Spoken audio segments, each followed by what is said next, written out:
Que bom estar com você em mais uma aula de mentoria em arqueologia bíblica com Rodrigo Silva. Você sabe, essas aulas aqui são aulas bônus que nós estamos oferecendo para você, além daquele pacote que você já adquiriu ali no curso de arqueologia, quando fez parte aqui do grupo de alunos virtuais que nós estamos tendo. Eu estou feliz de passar essas informações e outras mais que você ainda vai descobrir ao longo da nossa conversa aqui. Hoje eu gostaria de falar um pouco sobre a arqueologia e as moedas. Você sabe, quando você adquiriu esse curso, você também estava ajudando a erguer o Museu de Arqueologia Bíblica do UNASP, o MAB. Nós falamos isso. E eu vou mostrar para você algumas das moedas que nós temos no nosso acervo e que ajudam a contar a história da Bíblia. Não são todas as imagens que eu tenho aqui que são do acervo. Algumas sim, outras não. Mas para você ver como a numismática também é uma parceira da arqueologia, especialmente a arqueologia bíblica. A moeda, na verdade, ela começa ali na região dos Lídios. Alguns colocam por volta do final do 8º século, início do 6º século, do 7º século antes de Cristo. Aqui você tem, por exemplo, essa moeda que é até apelidada moeda de feijão, é uma das mais antigas e mais raras, o Stater de Electrum. Ela é do ano 650. Ela tem um leão aqui, você vê que é um estilo bem persa, e essa marca. Por que as pessoas começaram a inventar moedas? Antes da moeda, o comércio era feito de mercadoria sendo trocada por mercadoria, o famoso escambo. Então você trocava animais por sacas de cereal. Por exemplo, você podia trocar um pedaço de terra por sementes. Você poderia trocar uma roupa por uma tenda. Mas havia uma maneira mais comercial de quantificar isso. Já mesmo na época do chamado período do bronze, as pessoas pegavam pedaços de metal, podia ser o próprio bronze, que eu já mencionei, podia ser também o ouro ou a prata, mais fácil a prata. O ouro era mais raro, nem todo mundo tinha ouro, só um rei, um monarca, alguém muito, muito rico. Mas geralmente a prata tinha valor, o cobre também, ou o bronze, e as pessoas pegavam pedaços de prata, de cobre, de bronze, e começavam a quantificar coisas a partir do peso daquilo ali. O metal era muito importante na época para forjar grelhas, para forjar espada, lança e outros elementos. E eles eram em si um valor em si mesmos, especialmente o ouro. Você sabe que até a prática comercial que tínhamos antes do advento das bolsas de valores, hoje fala-se muito das criptomoedas, estamos entrando numa nova fase, numa nova característica de comércio. Mas até há um tempo atrás, na história do comércio da humanidade, o valor de um dinheiro era baseado na quantidade de ouro que ele possuía. É a famosa história do lastro, ou seja, se um governo tem 2 toneladas de ouro guardado, ele pode fazer dinheiro equivalente a 2 toneladas de ouro. Se ele imprime mais dinheiro, aí aquele dinheiro começa a desvalorizar, porque se um dinheiro correspondia, por exemplo, a 1 grama de ouro, agora ele precisa de 2 dinheiros para corresponder a 1 grama de ouro. Então era a quantidade de ouro do Tesouro Nacional que dava valor ou desvalorização a uma moeda, a um dinheiro de um país qualquer. Isso, é claro, como eu falei, está mudando aos poucos através de bolsa de valores, outros elementos. Você fala também o petróleo, nem tudo agora é baseado no Tesouro Nacional, como se diz. Mas voltando aos tempos antigos, é de lá que vem essa ideia de atrelar o valor de um dinheiro à quantidade de tesouros que ele possui. Então pensaram que o próprio cobre poderia ser um valor em si mesmo. Então começaram a determinar tabelas de preços baseados em pesos de cobre ou de prata ou de outros elementos ali, como o próprio ouro que eu falei com vocês. Esse peso era chamado de shekel, que aliás é o nome da moeda de Israel até hoje. Shekel significa peso, peso. Então você comprava, por exemplo, uma terra e falava, olha, eu quero por essa terra aqui tantos quilos de prata. Eles podiam falar tantos shekels, tantos pesos ou tantos ciclos de prata. Ciclo também é uma outra palavra, uma medida de peso. A gente poderia falar quilos. É como se eu dissesse, olha, eu vendo para você aqui esse terreno por 20 quilos de prata. Então, o que as pessoas faziam? Pegavam a prata, colocavam num braço da balança, no outro braço da balança colocavam o equivalente a 2 quilos. Quando a balança inteirava, eu sabia que eu tinha 2 quilos de prata aqui, ou tantos ciclos de prata. E assim eu dava aquela prata e recebia o terreno. Era assim que funcionava. Mas perceberam com o tempo que você poderia pegar aquele metal e transformar numa moeda. Aí foi a grande invenção daqueles que viviam na região da Lídia ali. A moeda agora, como aqui nós temos o estáter de prata do rei Cresso, ela tinha um valor em si mesma. Agora, só um parênteses para você ver um erro de anacronismo de algumas traduções da Bíblia. Eu tenho a Almeida Corrigida e Fiel, de Gênesis capítulo 37, verso 28, que traz assim, a história de José sendo vendido pelos irmãos para os ismaelitas. Você conhece essa história, quando José foi vendido como escravo. Na tradução Almeida Corrigida e Fiel está assim, passando, pois, os mercadores midianitas ou ismaelitas, não é? Tiraram e alçaram a José da cova e venderam José por 20 moedas de prata aos ismaelitas, os quais levaram José ao Egito. Venderam José por 20 moedas de prata. E até alguns livros fazem esse desenho mesmo dos irmãos negociando José mais novinho aqui, pelas moedas de prata. Mas esse é um erro que a gente chama de anacronismo. Eu já falei de anacronismo em outras aulas, mas só para lembrar você, anacronismo é você colocar artificialmente a realidade de uma época noutra época. É como se, por exemplo, eu imaginar que escrever uma carta nos tempos de Paulo seria a mesma atividade de escrever uma carta nos tempos da minha avó. Então, alguns imaginam Paulo sentado numa cadeira, escrevendo uma carta com uma caneta, embolando o papel, jogando no chão. Não era assim que funcionava. Pensar assim é cometer um erro de anacronismo. Da mesma maneira com esse quadro e essa tradução que eu mostrei. Na época de José do Egito, na época do bronze, não existia ainda moedas de prata. A moeda vai vir muitos séculos depois. Então, aqui você tem um erro.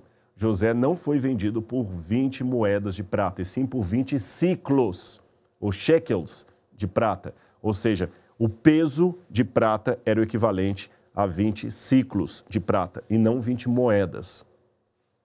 Mesmo que, a rigor, alguns dinheiros ao redor do mundo vão acabar se chamando shekels, como é o caso da moeda de Israel, ou de alguns países hispanos que ainda chamam de peso. Você tem o peso mexicano, você tem o peso argentino e assim por diante. Vamos continuar aqui. As pessoas, quando tinham pedaços de metal, como por exemplo o bronze, eles guardavam em potes de barro como esse. Aqui eu tenho um pote original que foi encontrado e dentro dele vários pedaços de bronze, você está vendo? Então o que a pessoa fazia? Ele pegava o bronze, guardava dentro do pote de barro e enterrava aquele pote de barro em algum lugar muito especial. É que o bronze era pesado, não dá para você ficar transportando de um lado para outro e não havia bancos. Os bancos vão começar a aparecer lá na Babilônia, lá no 6º século antes de Cristo, 7º século, 6º século antes de Cristo. Então não havia bancos ainda, sistema bancário. Então o melhor lugar para você esconder o seu tesouro não é debaixo do colchão, porque eles também não usavam colchão, era em algum lugar, debaixo de uma árvore ou num solo, num lugar onde só você soubesse. Então você pegava um vaso de barro, colocava o seu tesouro ali, não somente os pedaços de bronze, mas você podia colocar também um colar, um pedaço de ouro, qualquer coisa, e você enterrava aquele tesouro ali naquele pote de barro. Quando precisasse comprar alguma coisa, era só desenterrar o tesouro e estava lá a sua riqueza para você fazer a sua transação comercial. Simples assim.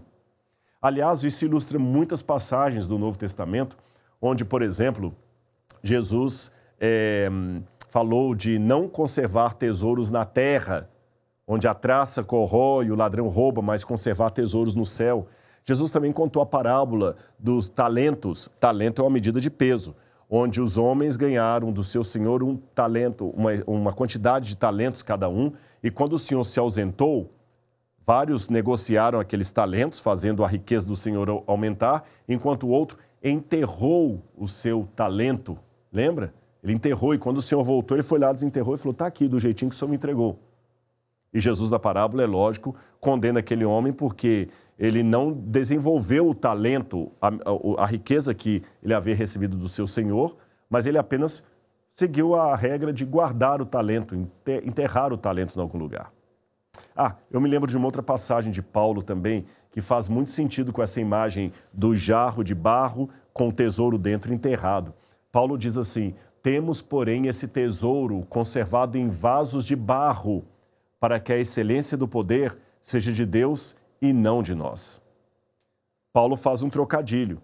Temos esse tesouro enterrado em vasos de barro, que é o que eles faziam na época. Só que na comparação de Paulo, o vaso de barro seria o nosso corpo, significando que o que realmente interessa e vale a pena está dentro de nós e não fora de nós. O vaso, hoje tem valor, porque é um vaso antigo, mas na época era apenas um vaso. O valor realmente estava dentro. Então Paulo aproveitou isso aqui como uma forma parabólica de falar. Nós também temos o nosso corpo, que é um vaso de barro, que morre, que machuca, envelhece, mas o verdadeiro tesouro, que é o Espírito de Deus, está dentro de nós. Não dá para ver de fora. Aqui eu tenho uma pedra babilônica, mostrando um peso antigo, tá bom? Aqui você tem um peso com a inscrição. Eles colocavam essa pedra num lugar e na outro braço, como eu falei, pedaços de prata ou de cobre. Na época que a moeda foi inventada, você tinha duas maneiras de fazer a moeda. Uma delas era a moeda cunhada. Vocês estão vendo aqui, olha. Ela era colocada em alto relevo, tem até uma mudança aqui no slide para você ter uma noção, olha. Então eles pegavam essa cunha da moeda e literalmente eles pegavam uma folha de metal e batiam. Aqui está o formato da moeda, estão vendo, olha? E eles batiam literalmente aquela cunha ali na folha de metal e a moeda era assim, cortada, picotada. Tem aqui outro exemplo de uma moeda romana. Agora é lógico que quando eles batiam aqui, olha, o homem pegando o martelo, batendo aqui, você tem embaixo aqui a forma, você bate em cima, produz a moeda é aqui embaixo, marcada. Também nós temos aqui uma outra ilustração. E é lógico que as moedas não ficavam bem cortadinhas, como você vê aqui, essa moeda grega, esse estáter, você vê aqui, olha o risco, olha como é que ela foi mal cortada. As moedas não ficavam bem cortadinhas. Aqui eu tenho um ciclo de prata de Artaxerxes e aqui arestas. Essa moeda de arestas já é um pouquinho diferente. Essa aqui não é uma moeda cunhada, é uma moeda fundida. Arestas era rei da Nabateia, está ligado à família de Herodes, e ele aparece mencionado em 2 Coríntios 11, verso 32. Esta é uma moeda da nossa coleção. Ali na Bíblia diz, em Damasco, o governador nomeado pelo rei Arestas mandou que se vigiasse a cidade para me prender. Então você vê aqui justamente a moeda do rei. Aqui eu tenho também na coleção do museu uma outra moeda fundida também. Essa aqui é uma tetradracma da Babilônia. E você tem aqui Baal de um lado, sentado, e do outro lado o símbolo da Babilônia, que é um leão, que aliás é o que aparece no livro de Daniel. Outra moeda fundida, a moeda de Alexandre o Grande. Mas antes de falar dessa moeda de Alexandre, deixa eu explicar essa questão da moeda fundida.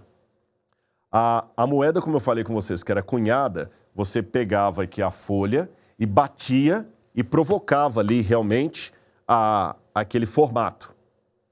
Já a moeda fundida, não. Você fazia a forma e derretia o metal na forma, como se fosse uma forma de bolo mesmo. Depois que ela resfriava, você tinha a moeda fundida ou literalmente assada. Grave esse qualitativo, esse adjetivo assada, porque eu vou voltar nele daqui a pouquinho. Vamos falar da moeda de Alexandre o Grande. Aqui você tem Alexandre de um lado, ele está usando na cabeça justamente o leão de Nemeia, e do outro lado você tem Zeus sentado com um pássaro na mão e o nome Alexandro. Por que essa moeda de Alexandre foi cunhada? Existe uma história curiosa aqui. Dizem que Alexandre acreditava, por uma lenda que sua mãe contava, que ele era filho de Zeus e, portanto, ele era um semideus, irmão de Hércules. Por isso, algumas de suas moedas o traziam colocando na cabeça a carcaça do leão de Nemeia, que Hércules destrói, e do outro lado, o seu verdadeiro pai, que seria Zeus. Alexandre não se dava bem com o seu pai humano, que era Filipe. Por isso ele preferia acreditar que era filho de um deus. Coisa que logo foi desfeita quando, numa batalha, Alexandre teve o seu braço cortado e viu que saía bastante sangue e nenhuma gota de licor. Os gregos acreditavam que os semideuses tinham licor nas veias ao invés de sangue. Pobre Alexandre. Além disso, nós temos também na coleção aqui algumas moedas romanas. Veja, são moedas aqui fundidas. Esta moeda aqui é de César Augusto e ele é chamado de César Augustus Divi Filius Pater Patriae. Significa César Augusto, filho de Deus, pai da pátria, ou seja, pai de todos. E aqui você tem essa inscrição toda do lado com Augusto. Foi esse o imperador de Roma quando Jesus nasceu. Aqui você tem uma outra moeda que é diversas vezes mencionada no Novo Testamento e também faz parte da coleção de moedas do Museu do NASP. É uma moeda de Tibério. Aqui o nome Tibério aparece abreviado, né? Tibério César Divi Augustus Filius, Augustus, quer dizer Deus Filho e Augusto. E aqui do outro lado você tem até Pontifex Maximus, que era o título dele como sacerdote supremo. Essa moeda de Tibério, ela é diversas vezes mencionada na Bíblia Sagrada. Você sabe, Jesus nasceu quando Augusto César era o imperador de Roma. Mas o ministério de Jesus, na época que João Batista está pregando, já é na época de Tibério. Isso, o mesmo Tibério que aparece nessa moeda aqui. O que mais que a Bíblia fala dessa moeda? Essa moeda ficou muito famosa devido a um debate de Jesus com alguns judeus que lhe perguntaram se era lícito oferecer tributo a César. Você já leu isso na Bíblia, não é? Jesus pegou uma moeda, perguntou assim, traga uma moeda. Vocês têm uma moeda aí? Temos. De quem que é o rosto que está aqui? Foi uma moeda dessa que Jesus utilizou. E eles falaram, de César. Jesus então pegou a moeda e disse, dai a César o que é de César e a Deus o que é de Deus. E desde aquele tempo, nós temos uma dessas moedas aqui na nossa coleção. Mas eu tenho outras coisinhas mais para mostrar para você. Esta é uma outra moeda que nós temos muito preciosa. Essa moeda pertenceu a um rei tirano de Jerusalém que governava a cidade quando Jesus nasceu. Estou falando de Herodes o Grande. Você conhece o relato dele tanto pela história quanto pelos evangelhos. Herodes é colocado como um homem maníaco, louco, matou a esposa, matou filhos, todo mundo que ele achava que poderia ser, de alguma forma, uma ameaça ao seu reino, Herodes mandava matar. Aliás, matava sem dó nem piedade. Matou seu irmão, matou sua mulher mais amada, Mariamne, e ele, quando cunhou a sua moeda, colocou algo muito interessante ali. Nós temos uma das moedas de Herodes o Grande aqui. Preste atenção na tela. De um lado você tem o nome de Herodes, escrito em grego, Herodos Basileus, quer dizer, rei Herodes. Do outro lado você tem um capacete de Herodes. Agora volta para mim aqui que eu quero chamar a atenção de duas coisas para você. O capacete de Herodes tem no topo uma estrela. Eu não vou ter tempo para discursar sobre isso nessa aula, mas havia já naquele período a ideia de que o Messias estava por vir e que uma estrela marcaria o seu nascimento. E Herodes queria de alguma maneira dizer que ele era esse Messias. Por isso ele fazia sua moeda colocando um capacete com uma estrela messiânica. E do outro lado, onde você tem o nome dele escrito, você tem aqui também o que parece um P com uma cruz. Mas na verdade são as duas letras gregas, Ri e Ro, que são a abreviação da palavra Christos em grego, Messias. Percebeu? Herodes queria colocar uma autopropaganda em suas próprias moedas, dizendo ser ele mesmo o Messias prometido. E com um detalhe a mais, você nota que diferente das moedas romanas, a moeda de Herodes não traz o rosto do rei. Ele queria bancar o religioso, alguém que não estava disposto a transgredir o mandamento que proibia fazer imagens de escultura de si mesmo. Religioso por um lado, completamente ímpio e oportunista por outro. Um louco. Aqui nós temos uma outra moeda muito curiosa. Essa também é uma moeda fundida. Você tem aqui o rosto duplo de um homem, na verdade, um deus. Esse aqui é o deus Janus, o deus das portas. A gente não tem o primeiro mês do ano chamado janeiro. Janeiro e Anuários é um mês dado em homenagem romana ao deus Janus. O deus Janus, ele tem dois rostos, porque ele é chamado de o deus das portas, o deus que olha para a oportunidade do futuro e do passado. Por isso que ele tem dois rostos, olha para o futuro e para o passado, para frente e para trás. Essa moeda foi usada em sua homenagem. Do outro lado aqui você tem uma embarcação, o símbolo de uma embarcação. E pelo fato dessa moeda ser fundida, como eu falei, assada, lembra que eu pedi para você guardar esse adjetivo aí? Ela era chamada de assum, pelos romanos, pelos latinos. Assum, que é a origem etimológica latina da palavra assar, assado. Então, essa moeda, por ser uma das primeiras moedas romanas que foram fundidas, isto é, o metal foi derretido e colocado ali na forma, ela era literalmente assada. Aí o seu nome, assum. Jesus refere-se a essa moeda em Lucas capítulo 12, verso 6. Lá ele fala, não se vendem 2 pardais por um asse ou por 2 asses. Ou seja, aquela moeda que Jesus faz referência ali, o asse, ou assis, que é o plural de assum, seria justamente essa moeda assada que os romanos tinham. Vamos continuar a nossa trajetória aqui. Você está vendo como é que dá para ter toda uma arqueologia bíblica baseada apenas numa parte da coleção do museu, só parte das moedas? Podemos fazer outras, só falando dos selos que a gente tem aqui, ou quem sabe das inscrições, dos tabletes, das lamparinas. Há muita coisa que se explorar no mundo da arqueologia bíblica. Mas vamos continuar na nossa aula hoje, que é sobre numismática. Estamos falando das moedas. Você se lembra também que eu falei que os judeus tinham moedas próprias, né? Tinha a de Herodes, que não mostrava o rosto de nenhuma divindade, só coisas da natureza, algumas inscrições e tudo mais. As moedas gregas não, elas traziam o nome dos seus monarcas, como por exemplo a dracma da Ática, que é uma das moedas mais valiosas que nós temos aqui. E você tem uma história curiosa na Bíblia, de uma mulher que tinha 10 moedinhas, perdeu uma dentro de casa, varreu a casa toda procurando a moeda, lembra disso? Por quê? Na época que as mulheres se casavam, elas ganhavam no dia do casamento um dote dado pelo próprio pai. Uma quantidade de moedas, que podia variar, é lógico, de acordo com a condição financeira do pai da noiva. Uma noiva rica ganharia muitas moedas, uma noiva pobre ganharia poucas moedas. Qual o valor desse dote? O dote era o seguinte, se o seu marido fosse para uma guerra, não voltasse, acontecesse uma catástrofe e você estivesse sozinha, você poderia usar aquelas moedas do seu casamento para salvar você e sua família. Era o seu dote, era o seu seguro de vida.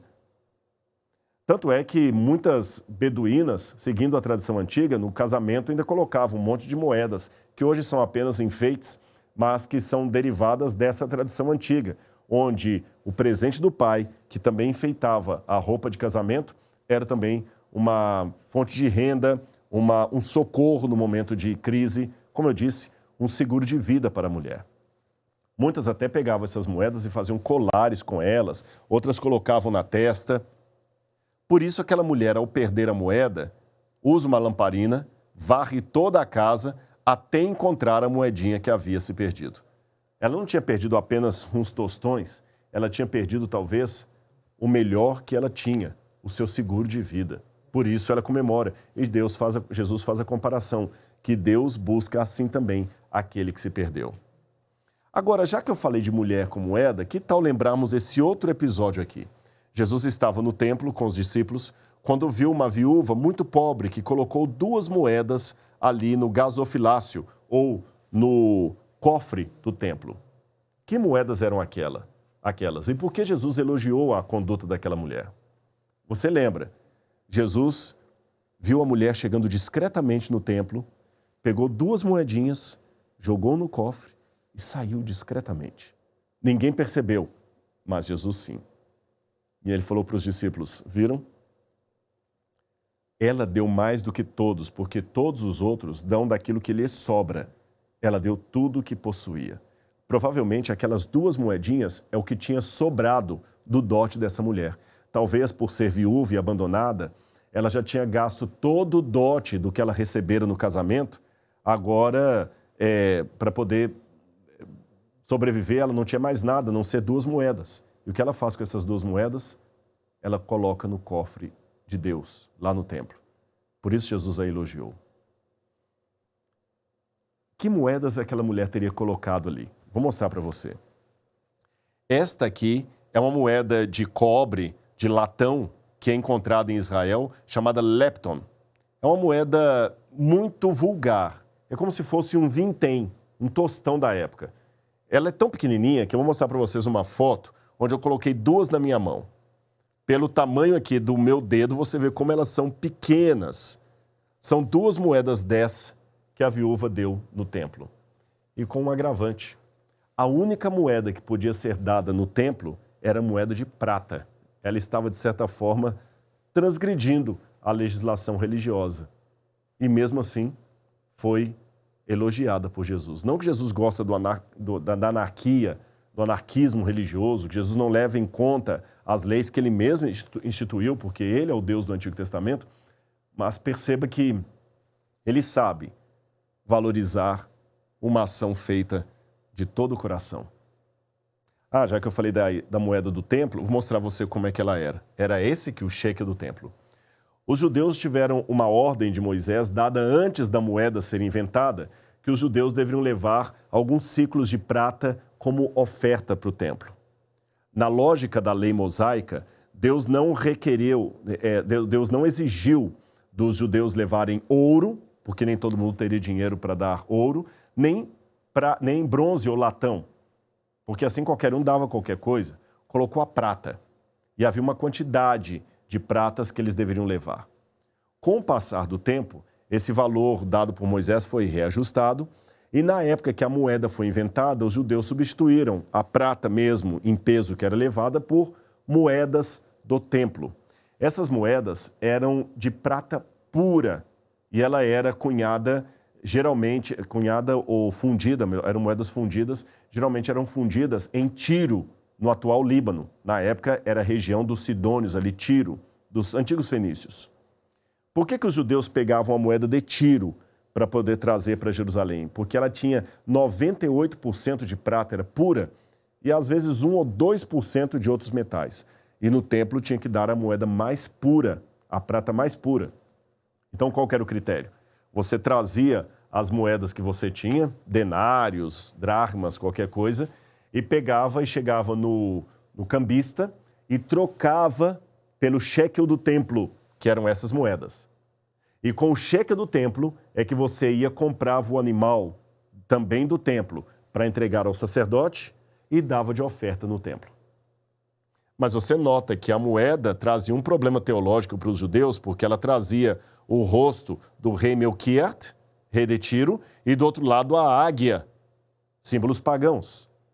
Então, depois de um tempo, quando essa moeda foi proibida de ser cunhada, ou melhor dizendo, fundida pelos romanos, os romanos proibiram que ela fosse fundida em Tiro, alguns representantes de Jerusalém pediram para fundirem a moeda na própria cidade de Jerusalém, o que os romanos deixaram.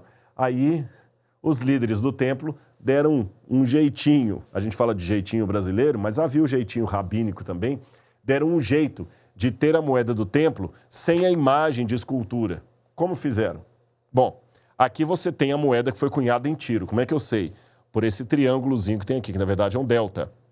Tá bom? Essa marca aqui mostra onde a moeda foi fundida.